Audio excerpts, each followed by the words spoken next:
Segundo mensaje, a los espíritus confundidos. El cristianismo no es, ni debe ser una religión. El cristianismo es una revelación.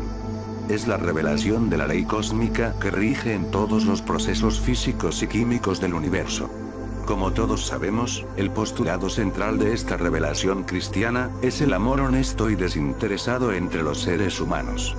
Ese es el mismo imperativo categórico de la ley orgánica, que le da el sentido evolutivo a todos los fenómenos de existencia en el universo. El fenómeno ontológico de la evolución cósmica se manifiesta a nuestros ojos como un constante proceso de organización microscópica hacia los más altos niveles de la organización macroscópica. Esta tendencia cósmica hacia la organización constante se le conoce en la ciencia con el nombre de procesos biológicos o procesos químico-orgánicos. Sin embargo, en las páginas de la Biblia cristiana también se hace mención de este mismo fenómeno, pero con otro nombre, con el místico y arcano nombre de Espíritu Santo. Si la ciencia no puede hacer esta conexión conceptual, es porque concibe a los procesos químicos orgánicos como meros accidentes fortuitos, de una evolución sin rumbo ni dirección determinada e inteligente. El científico mediocre no puede visualizar el panorama del orden cósmico y celeste porque está habituado al análisis que la especialidad de su área de estudio le exige. Tampoco el filósofo mediocre moderno puede hacerlo, porque estudió su carrera solo para repetir parlanchinamente el pensamiento de otros que sí pensaron, de quienes sí eran filósofos de verdad. Quien dijo que el filósofo nace, no se hace, tenía un verdadero sentido de la realidad. Los procesos cósmicos de la química orgánica son y deben ser inteligentes, en razón de su intrínseca facultad y tendencia organizativa. La mente humana es el último resultado de esta complejificación química orgánica. En otras palabras, la organización misma genera o da como resultado final, hasta ahora conocido, la manifestación de la inteligencia en el mundo de los procesos orgánicos en general. Sin embargo, la evolución no ha terminado, sino que continúa imparable e inmanente. ¿A dónde nos conduce ahora? Solo la excelsa revelación cristiana nos responde con estas palabras. Nos dirigimos al Omega cósmico. Está bien, pero, ¿y luego? ¿Ahí terminará todo? De nuevo, la revelación cristiana nos responde con una paradoja increíble, al decirnos, no, ahí comenzará todo. De esta manera nos resulta que el punto omega es el punto alfa también. ¿No es eso lo que nos reveló el hombre con más sabiduría humana que ha tenido la humanidad? Claro, hablo de Salomón. Aquel hombre de quien dice la Biblia que es, y ha sido, el hombre más sabio de todos los tiempos. En su libro de Eclesiastés este privilegiado hombre comienza hablando de la ciclicidad cósmica. Que la endeble inteligencia humana no lo haya notado, es otra cosa. En realidad, todo el conjunto de la revelación cristiana nos presenta un cosmos donde la inteligencia infinita se recrea y vuelve a sí misma, en un ciclo infinito y eterno de procesos espirales que convergen y desembocan en ese punto místico de máxima evolución llamado Alfa Omega cósmico. El único hombre que ha logrado partir la historia humana en dos, dijo que él era el Alfa y la Omega cósmicas. Sí, claro, ese fue Jesucristo. Aquel hombre que Flavio Josefo dudaba en llamarle simple hombre, por los poderes y personalidad que manifestaba. Pero fue este mismo Jesucristo quien anunció el futuro entendimiento de estas profundas verdades eternas cuando dijo, y conoceréis la verdad, y la verdad os hará libres. Juan 8:32. Lo que ha sucedido realmente, y es obvio que Jesucristo estaba consciente de esto, es que cuando el hombre no alcanza a entender algo y solo lo presiente de una forma vaga y borrosa, este conocimiento se preserva en las mentes colectivas humanas en forma de religión. Por eso mismo, cuando Jesús, el Cristo, hablaba de la verdad, no se refería a una verdad religiosa, mística, etérea, sino a la verdad científica, al conocimiento racional y sistemático del futuro. Por esta razón también decía, aún tengo muchas cosas que deciros, pero ahora no las podéis sobrellevar. En Juan 16:12, lastimosamente, aún hoy, a más de 2000 años de haber sido publicadas, estas verdades encuentran todavía dificultad para ser entendidas por las masas colectivas. Muy a pesar de tantos avances en el conocimiento científico y de tantos logros en las tecnologías de la comunicación masiva. Pero continuemos explicando las paradojas de la evolución inteligente que presenta el cosmos. A este espíritu de organización unitiva y coordinadora, se le opone otro contrario, de fuerza similar y constante. El espíritu de anarquía y desorden. El espíritu de muerte y de caos. Este espíritu anárquico se manifiesta como un egoísmo soberbial y ególatra, que mengua la capacidad mental de entendimiento humano y angélico. La noción intrínseca consciente del yo personal, también ha sido, y es, muy fuerte en los seres creados inteligentes. Eso es, precisamente, lo que trata de explicar la Biblia con el suceso edénico del fruto prohibido y la caída de aquel querubín soberbio llamado Lucifer. ¿Se entiende?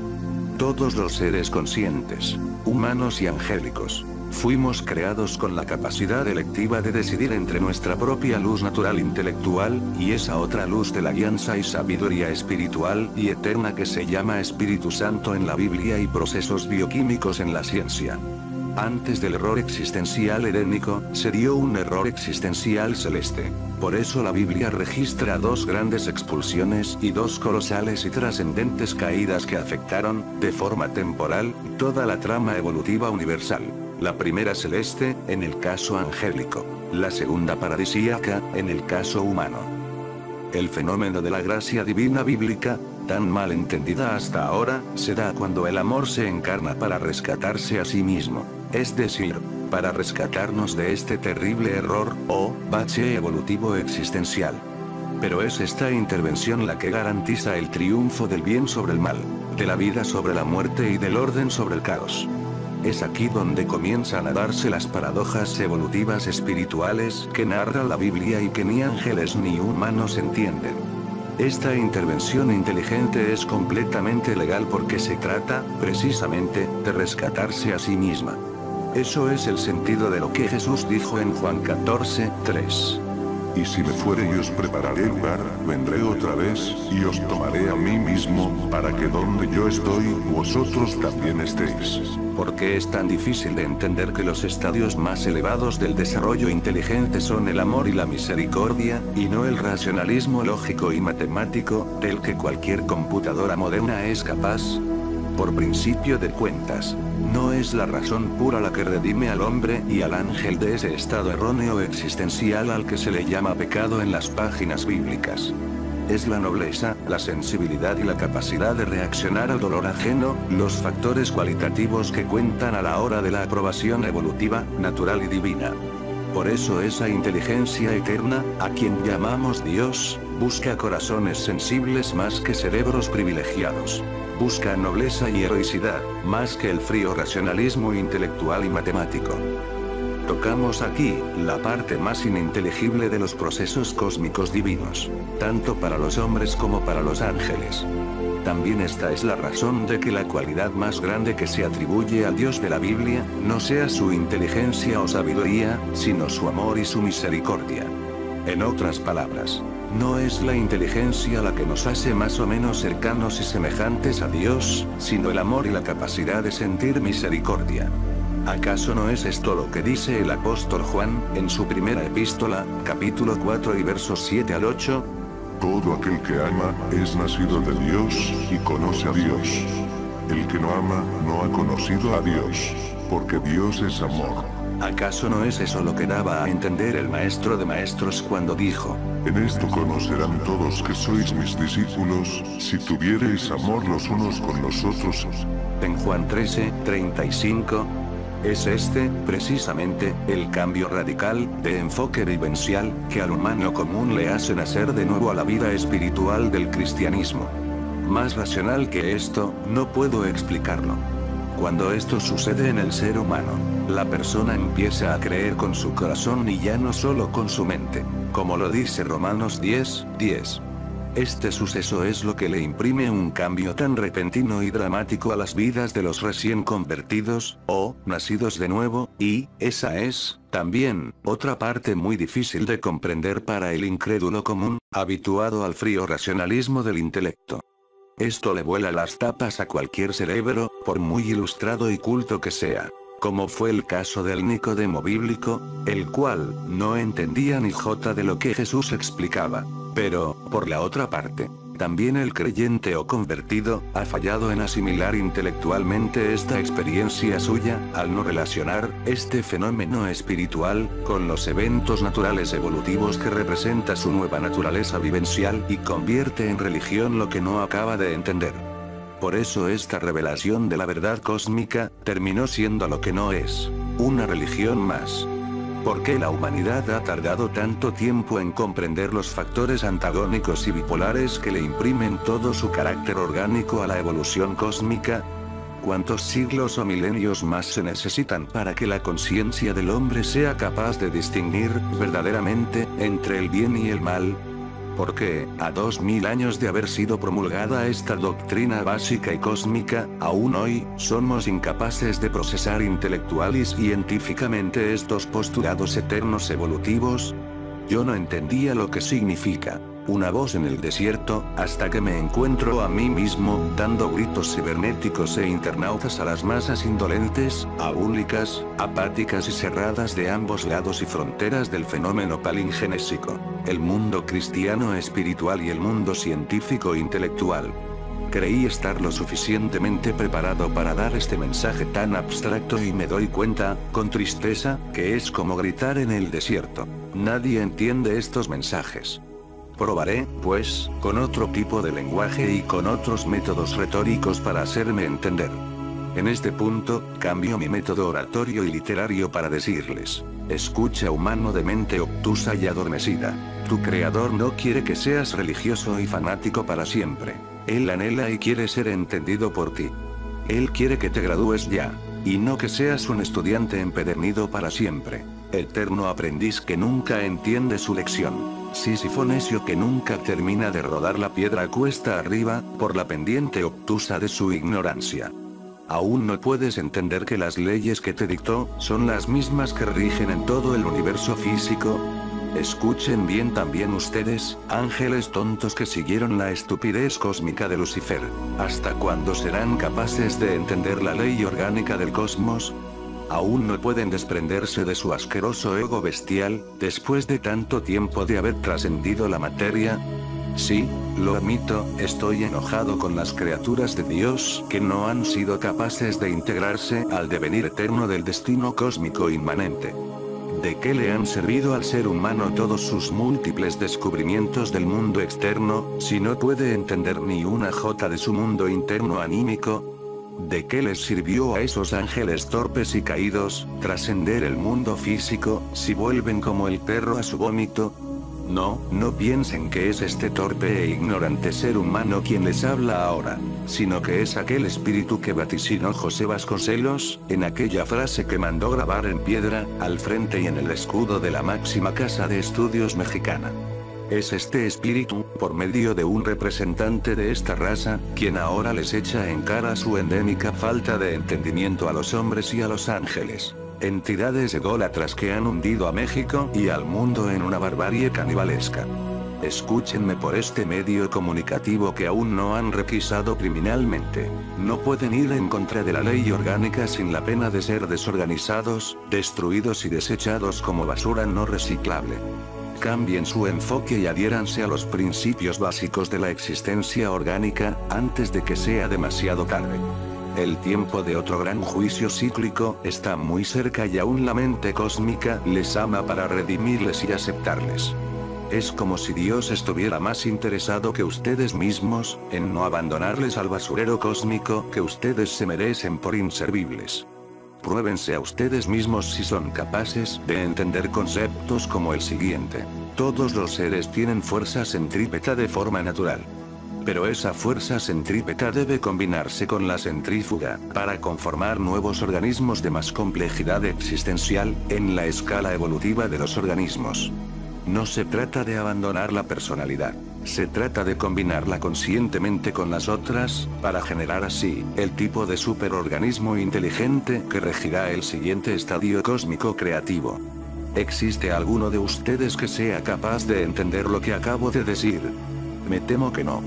pero guardo una pizca de esperanza de que estos mensajes lleguen, alguna vez en el futuro, a otra mente capaz de procesar semejante información y la desmenuce lo suficientemente, para ser asimilada por el resto de la raza humana y angélica. Aquí quiero darles una pequeña dosis de la sabiduría hermética, vasconsélica, teilardiana y pitagórica. Porque todas estas mentes tenían algo en común. Eran capaces de visualizar el orden y la armonía cósmica del universo, y todos ellos intuyeron al diseñador inteligente que lo había creado. El obtuso de mente ve desorden y caos donde el cósmico mira orden y proporción. Donde el torpe solo escucha ruido, el agudo e inspirado escucha música celeste. Por eso afirmo que el grado de ateísmo se da en relación directa y proporcional al grado de estupidez humana y angélica. Ninguna de aquellas mentes encontraba razones para negar la existencia de Dios.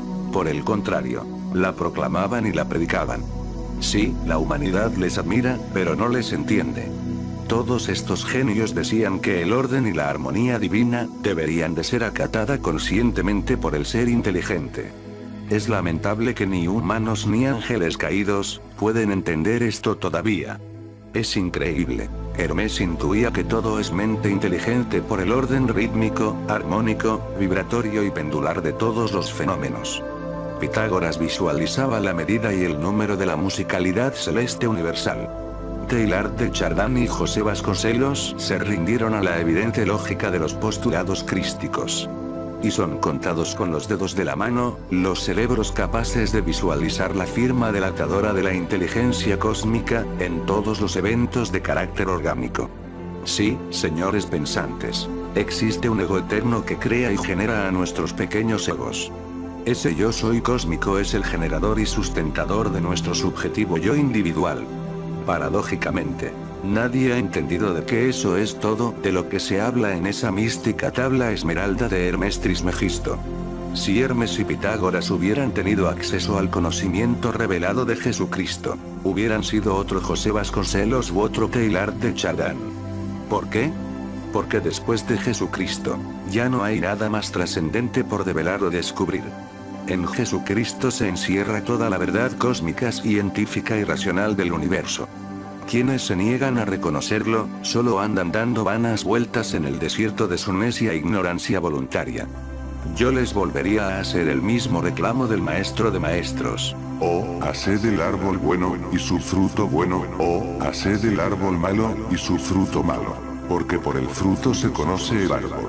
Mateo 12:33. Pregunto, ¿por qué somos capaces de admirar la frondosidad y bonanza de esos majestuosos árboles del pensamiento humano, pero no somos capaces de digerir los frutos, en forma de verdades, que nos presentan? Aquí es donde arribamos a la cuestión ética.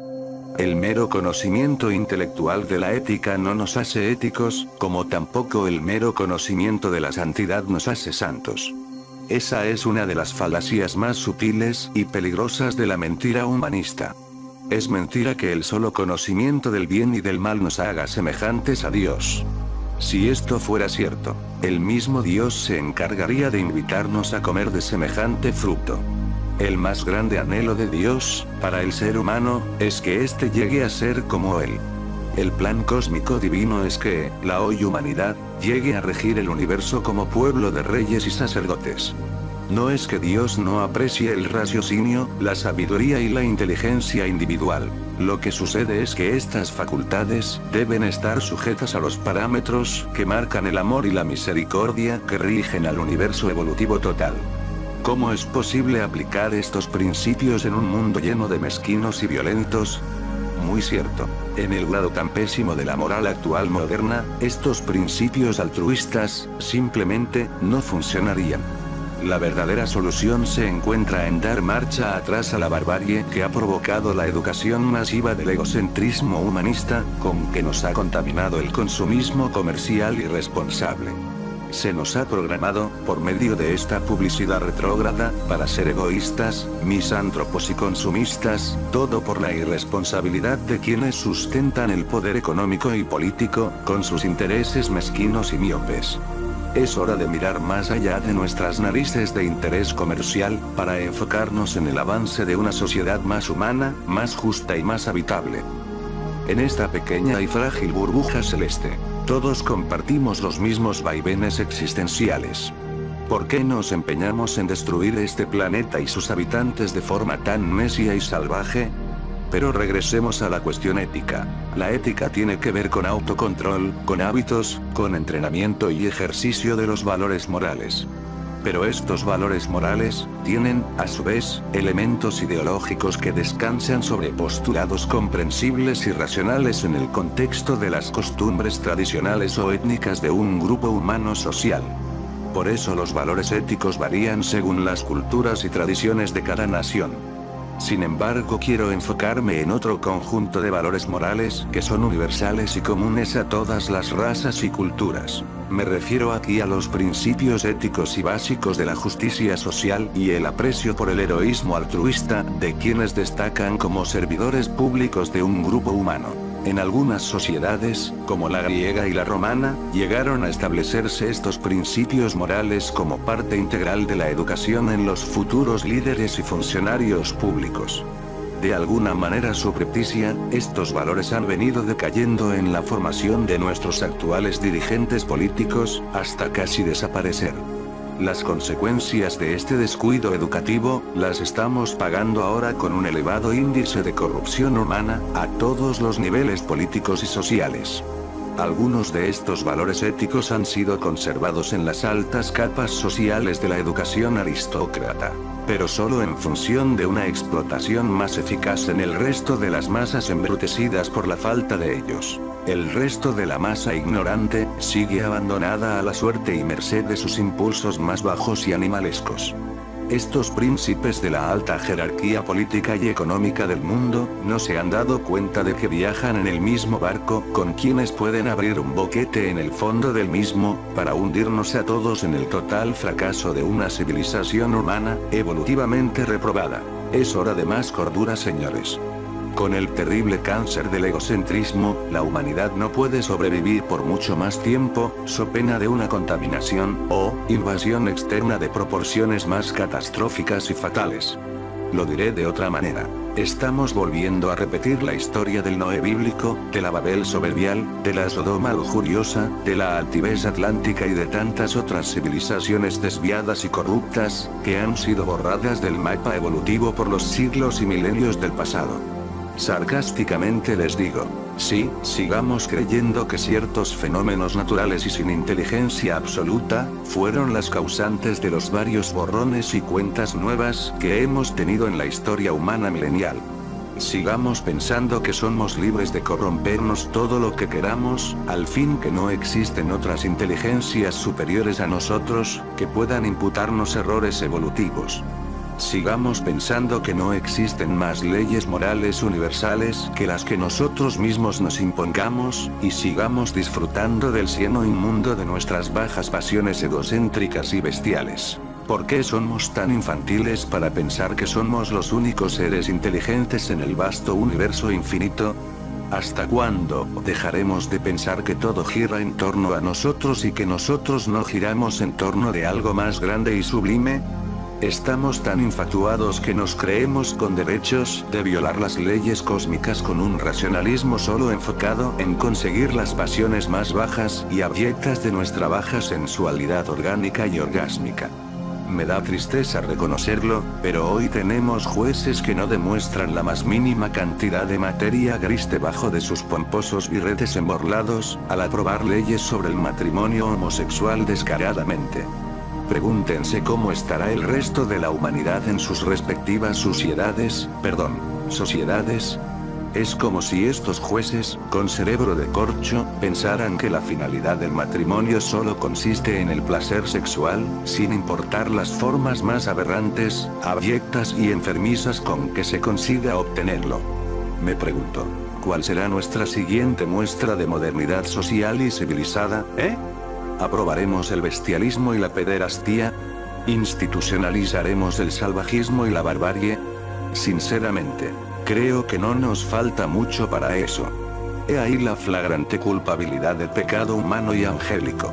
No deberíamos de necesitar de ningún libro sagrado o angélico para que nos revele lo que es bueno y lo que es malo. porque la naturaleza misma nos dicta las leyes del universo, que nos restriegan en la cara lo pecaminoso y absurdo de nuestra conducta bestial degradada. Pero es mejor que lo diga el apóstol Pablo en su epístola a los Romanos, capítulo 1 y versículo 20. Porque las cosas invisibles de Él, su eterno poder y deidad, se hacen claramente visibles desde la creación del mundo, siendo entendidas por medio de las cosas hechas, de modo que no tienen excusa. Por eso digo que lo que realmente sucede, es que nos hacemos los desentendidos, porque amamos demasiado la inmundicia cenagosa del placer, epicúreo y carnal. Al menos tengamos la honestidad de admitirlo, ya que nos negamos a remediarlo. Es más honesto aquel que dice, sí, admito que es pecado, pero me gusta y me agrada tanto, que no quiero dejar de hacerlo, que aquel que dice, no, no es pecado y no creo que haya alguna consecuencia desagradable por seguir haciéndolo. Aquel está más cerca de ser rescatado y perdonado, si se arrepiente, que este último, que ni siquiera lo reconoce. Por si aún se están preguntando del por qué escogí el rimbombante título de Segundo mensaje a los espíritus confundidos, voy a tratar de explicarlo aquí. Digo tratar, porque estos conceptos están tan velados y ocultos, que ni siquiera el mismísimo Satán y su séquito de seguidores, fueron capaces de comprenderlos. La inteligencia de este querubín y su corte demoníaca fue entenebrecida, como castigo adecuado a su soberbial rebeldía celeste. Les pido disculpas, si en esta última sección del mensaje, me dirijo exclusivamente a este espíritu caído y a su secuela de seguidores angélicos.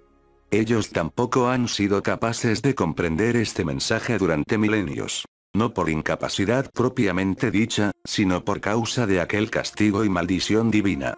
Por cierto que en esto consisten las prisiones de oscuridad a las que se refiere Pedro en su segunda epístola, capítulo 2 verso 4 y que también Judas menciona en su única epístola, capítulo 1 y verso 6. Amado Satán, con toda tu corte de seguidores angélicos. Aclaro, amado por Dios, no por quien esto escribe.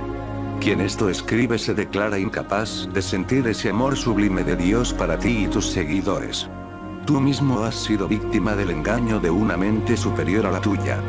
Tú no eres el postrer enemigo a vencer, porque tú no eres el verdadero enemigo de Dios. El postrer enemigo de Dios es la muerte. Este espíritu es más sutil que el tuyo, por eso logró engañarte. Tu culpabilidad consiste en haber dado cabida, en tu corazón y mente espiritual, a este espíritu funesto. El poder de la verdad te liberará de este espíritu engañoso, por 1000 años. Pero este mismo espíritu de verdad es quien te dice que, al cabo de 1000 años tú volverás a degradarte por el proceso de incubación letal, que ese espíritu de mentira ha logrado inseminar en ti.